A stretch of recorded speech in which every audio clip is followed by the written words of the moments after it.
Bismillahirrahmanirrahim. Assalamualaikum warahmatullahi wabarakatuh.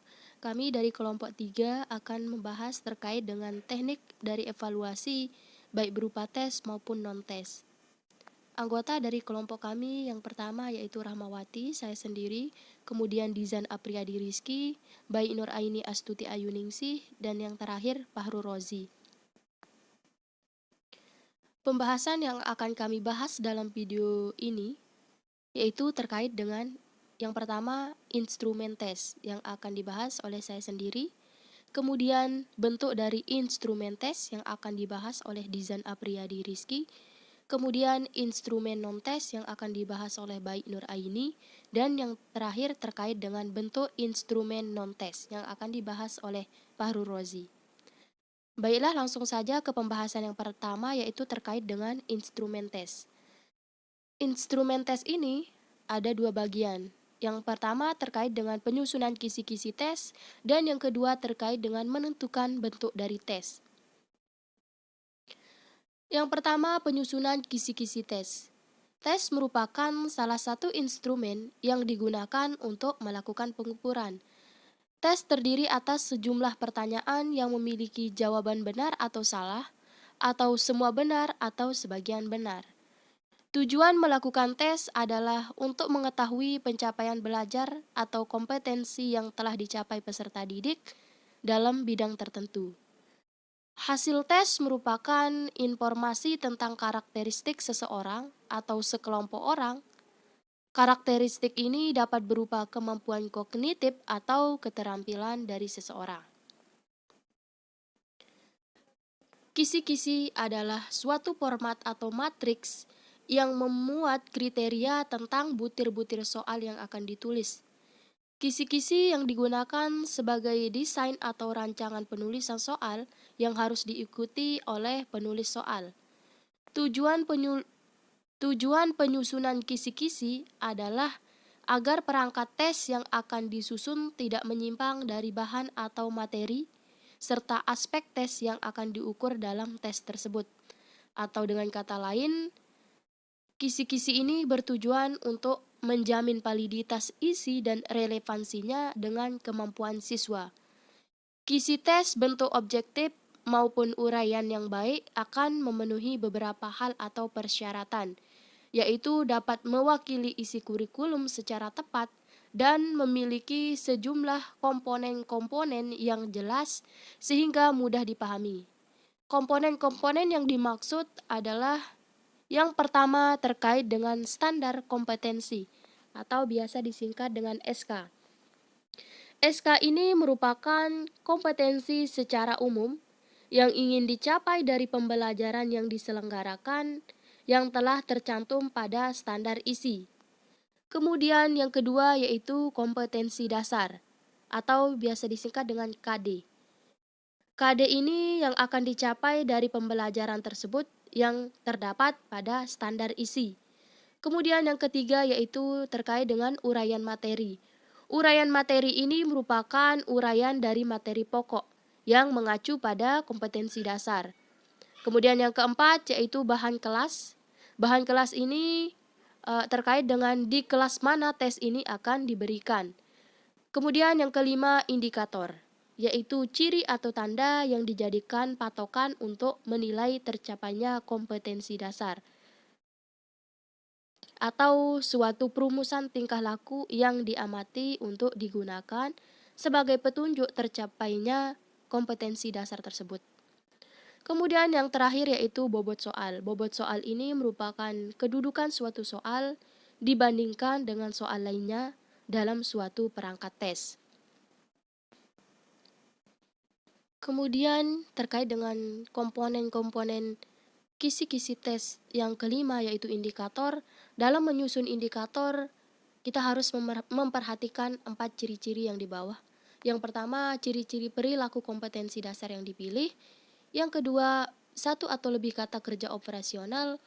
Yang ketiga, kaitannya dengan uraian materi pokok atau kompetensi dasar. Dan yang terakhir yaitu dapat tidaknya dibuat soal dalam bentuk objektif maupun uraian sesuai dengan bentuk soal yang akan dibuat. Kemudian terkait dengan penyusunan bobot soal. Dalam penyusunan bobot soal ini harus memperhatikan yang pertama jumlah soal, yang kedua kedalaman dan keluasan materi, yang ketiga kepentingan soal, dan yang terakhir terkait dengan kerumitan soal. Kriteria kompetensi. Kriteria dalam penulisan kisi soal ada kriteria kompetensi yang harus diperhatikan, yaitu yang pertama urgensi. Kompetensi dasar atau indikator yang secara teoritis mutlak harus dikuasai oleh peserta didik. Kemudian kontinuitas. Kompetensi dasar atau indikator lanjutan yang merupakan pendalaman dari satu atau lebih komponen dasar atau indikator yang sudah dipelajari sebelumnya, baik dalam jenjang yang sama maupun antar jenjang. Yang ketiga itu relevansi. Kompetensi dasar atau indikator terpilih harus merupakan kompetensi dasar atau indikator yang diperlukan untuk mempelajari atau memahami bidang studi lain. Dan yang terakhir yaitu yang keempat, keterpakaian. Yaitu kompetensi dasar dari indikator harus merupakan kompetensi dasar dan indikator yang memiliki nilai terapan tinggi dalam kehidupan sehari-hari. Tabel 9 ini merupakan contoh dari kisi-kisi soal matematika. Misalkan kompetensi dasarnya yaitu menggunakan bilangan pecahan. Indikatornya menjumlahkan bilangan pecahan, mengurangi bilangan pecahan, dan penerapan perhitungan bilangan pecahan, dan sebagainya, dan seterusnya. Bentuk soalnya misalkan pilihan ganda untuk menjumlahkan bilangan pecahan, kemudian bentuk soal mengurangi bilangan pecahan berbentuk uraian atau IC, kemudian bentuk soal dari penerapan perhitungan ini uraian atau IC. Pembahasan yang kedua yaitu menentukan bentuk tes. Ini termasuk dalam instrumen tes kan, yaitu menentukan bentuk tes. Pemilihan bentuk tes yang tepat ditentukan oleh tujuan tes. Pemilihan bentuk tes yang tepat ditentukan oleh tujuan tes, jumlah peserta tes, waktu yang disediakan untuk memeriksa lembar jawaban tes, cakupan materi tes, dan karakteristik mata pelajaran yang diujikan. Hal ini bisa diperjelas pada tabel 10 dan diklasifikasikan menjadi 5 jenis pembagian, yaitu yang pertama tes menurut sifatnya, kemudian tes menurut isi dan tujuannya, kemudian tes menurut pembuatannya, kemudian tes menurut bentuk soalnya, dan yang terakhir tes menurut objeknya. Tabel 10 yang dimaksud yaitu yang ini terkait dengan bentuk-bentuk tes. Bentuk tes yang pertama yaitu menurut sifatnya. Menurut sifatnya terdiri dari dua, yaitu tes verbal dan tes non-verbal. Tes verbal ini yaitu menggunakan kata-kata. Tes verbal ini terkait dengan tes tertulis dan lisan. Kemudian tes non-verbal ini terkait dengan tes perbuatan. Kemudian bentuk tes menurut isi dan tujuannya terdiri atas tes inteligensi, tes bakat, tes hasil belajar, tes diagnostik, tes sikap, dan tes minat. Kemudian bentuk tes menurut pembuatannya terdiri atas tes terstandar atau standar direct test, kemudian tes buatan guru atau teacher made test. Kemudian bentuk tes menurut bentuk soalnya terdiri atas tes subjektif dan tes objektif. Tes subjektif ini berupa uraian bebas dan terbatas. Kemudian tes objektif ini terkait dengan melengkapi jawaban singkat, benar salah, pilihan ganda, menjodohkan, melengkapi, dan jawaban singkat. Kemudian yang terakhir yaitu bentuk tes berdasarkan objek yang dites. Terdiri atas tes individu dan tes kelompok. Baiklah, selanjutnya di sini saya Dizan Apriadi Rizky akan menjelaskan tentang bentuk instrumen tes matematika. Tujuan instrumen. Tujuan instrumen tes ini adalah untuk mengetahui sejauh mana pengetahuan siswa tentang pemahaman materi pembelajaran selama semester 1 di kelas 10. Instrumen yang digunakan pada penjelasan ini ialah jenis instrumen tes yang digunakan penulis adalah bentuk pilihan ganda dan esai. Soal pada instrumen berjumlah 33 soal. 30 soal merupakan soal berbentuk pilihan ganda dan 3 soal merupakan berbentuk esai. Setiap soal mewakili indikator yang dikembangkan oleh guru sesuai dengan kompetensi inti dan kompetensi dasar yang ditetapkan oleh Kementerian Pendidikan. Panjang instrumen. Waktu pengerjaan yang diberikan kepada peserta didik untuk menjawab soal adalah 90 menit. Untuk kisi-kisi soal, terlampir menjadi tugas melengkapi dan menemukan ranah kognitif C1, C2, C3, C4, C5, dan C6, dan dapat mengklasifikasikan soal-soal lots, mods, dan HOTS. Bentuk instrumen tes, soal ujian akhir semester mata pelajaran matematika kelas 10 semester 1 pilihan ganda.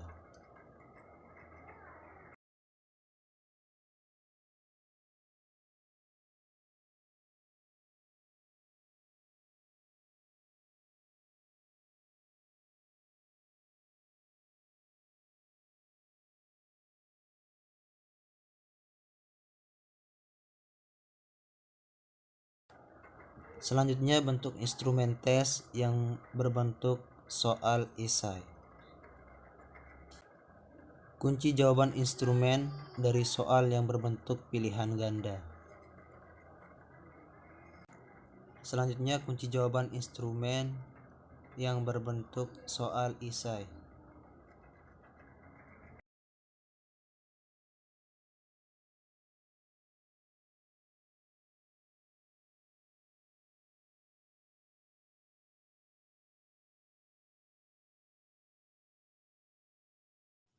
Baiklah, di sini saya akan melanjutkan dari materi sebelumnya. Nah, materi selanjutnya itu instrumen non-tes. Yang pertama ada pengamatan atau observasi. Pengamatan atau observasi adalah teknik penilaian yang dilakukan oleh pendidik dengan menggunakan indera secara langsung yang menginventarisasikan data tentang sikap dan kepribadian siswa dalam kegiatan belajarnya. Alat atau instrumen untuk penilaian melalui pengamatan dapat menggunakan skala sikap. Data yang dihasilkan bersifat relatif karena dapat mempengaruhi oleh keadaan dan subjektivitas pengamat. Yang kedua ada wawancara atau survei. Wawancara merupakan teknis non-tes secara lisan. Pertanyaan yang diungkapkan pada umumnya menyangkut segi-segi sikap dan kepribadian siswa dalam proses belajarnya, sehingga dapat disimpulkan bahwa wawancara adalah cara untuk menghimpun bahan-bahan keterangan yang dilaksanakan dengan melakukan tanya jawab lisan secara sepihak, berhadapan muka dan dengan arah serta tujuan yang telah ditentukan. Dalam KBM dapat dikelompokkan menjadi 3 macam, yaitu yang pertama ada wawancara diagnostik. Wawancara diagnostik ditunjukkan untuk mencari data tentang letak, sifat, dan jenis kesulitan belajar yang dialami siswa. Data yang dihasilkan ini akan menjadi bahan perbaikan bagi pengajar secara umum dan sebagai bantuan individual pada siswa yang bersangkutan. Perihal yang diwawancarai yakni mencakup bakat, kemampuan, sikap, pendapat, dan pengalaman belajar pada diri siswa. Yang kedua ada wawancara survei. Wawancara survei ditujukan untuk individu atau sekelompok siswa untuk memperoleh masukan tentang suatu hal, peristiwa, atau pengalaman belajar yang mungkin diketahui oleh siswa tersebut.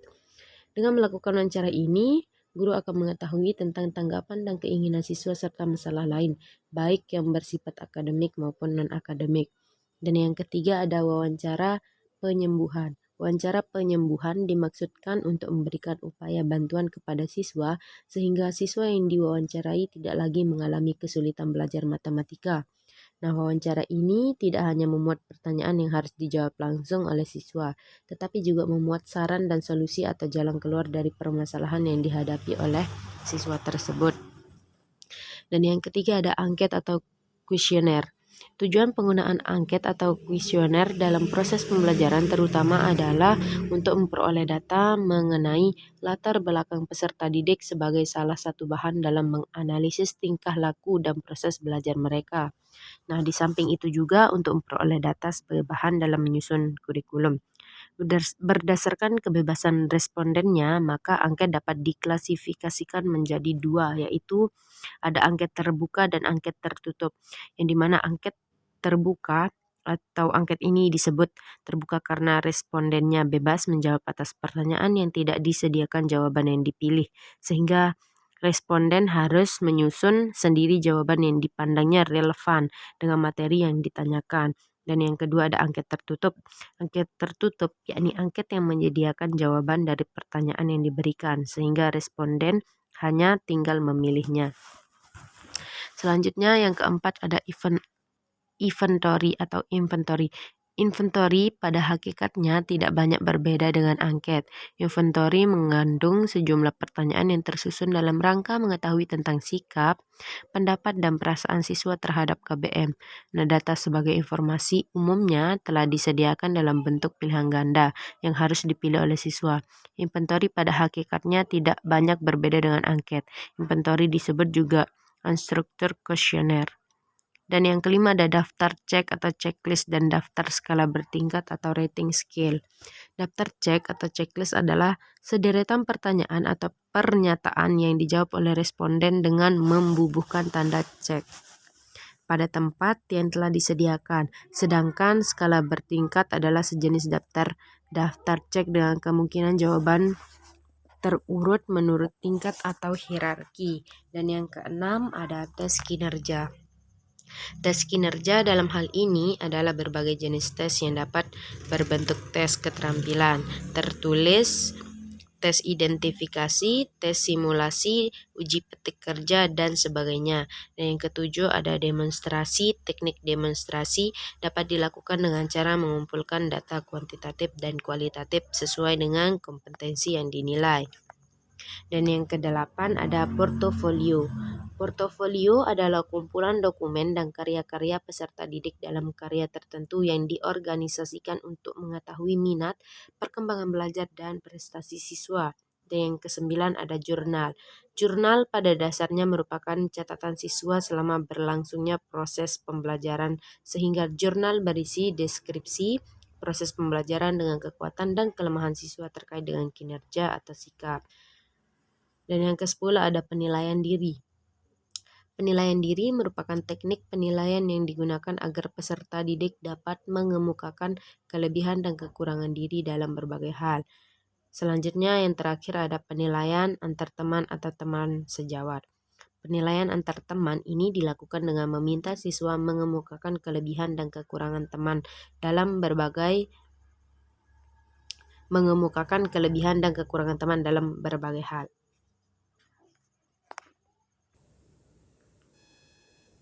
Kemudian untuk materi selanjutnya adalah bentuk instrumen non-tes matematika.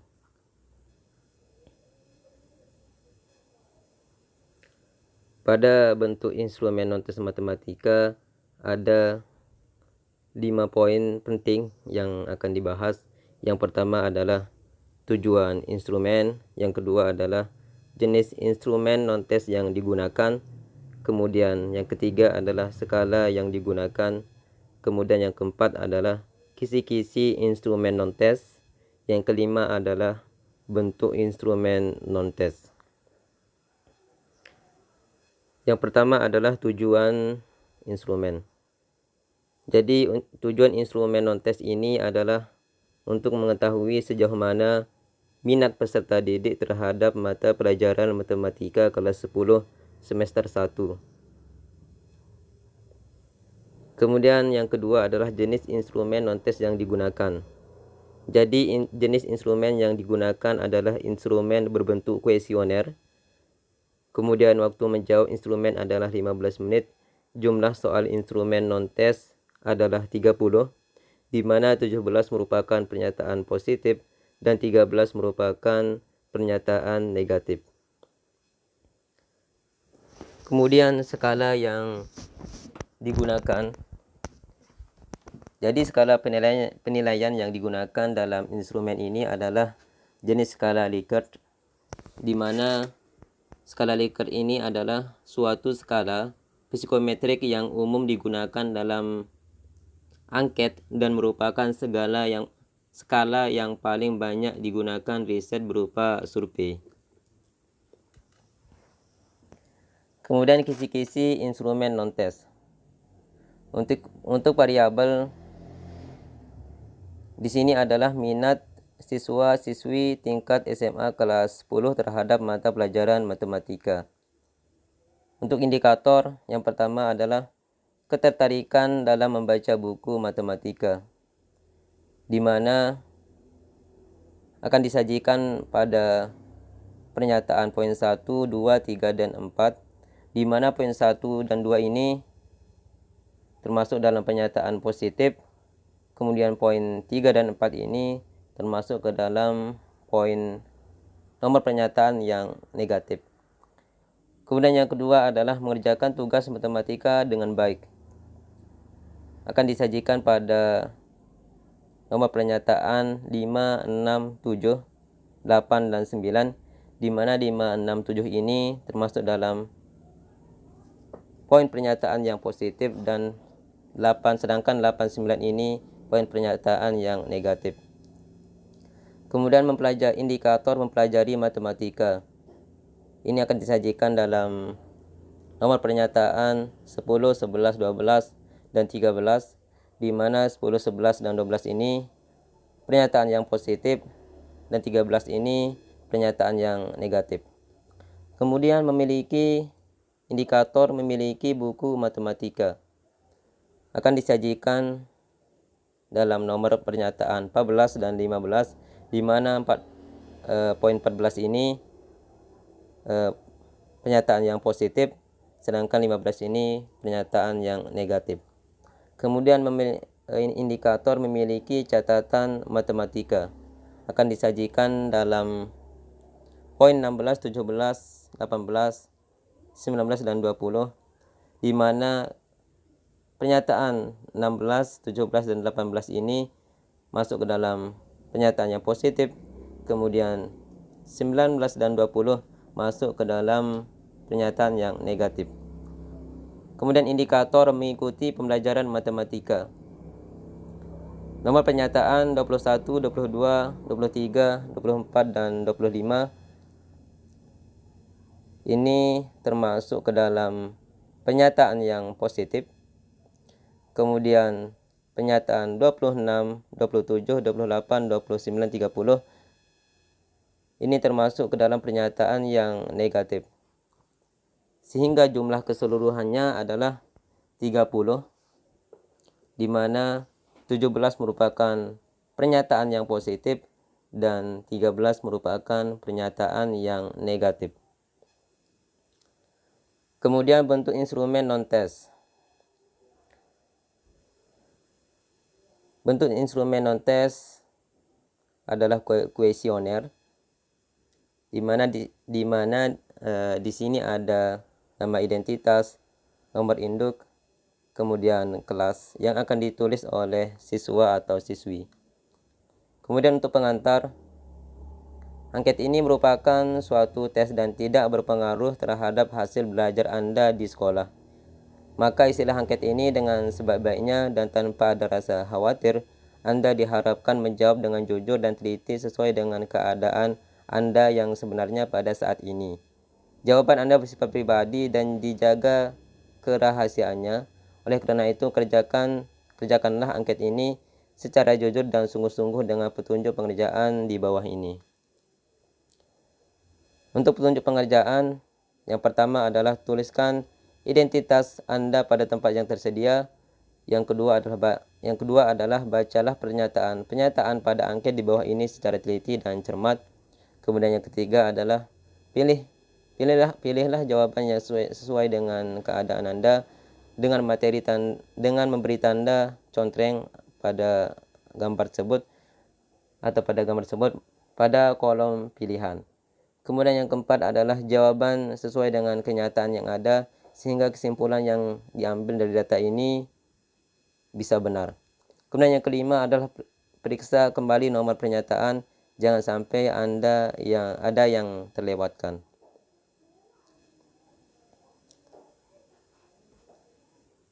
Kemudian untuk pernyataan poin 1 sampai 30 sesuai yang sudah dibahas tadi.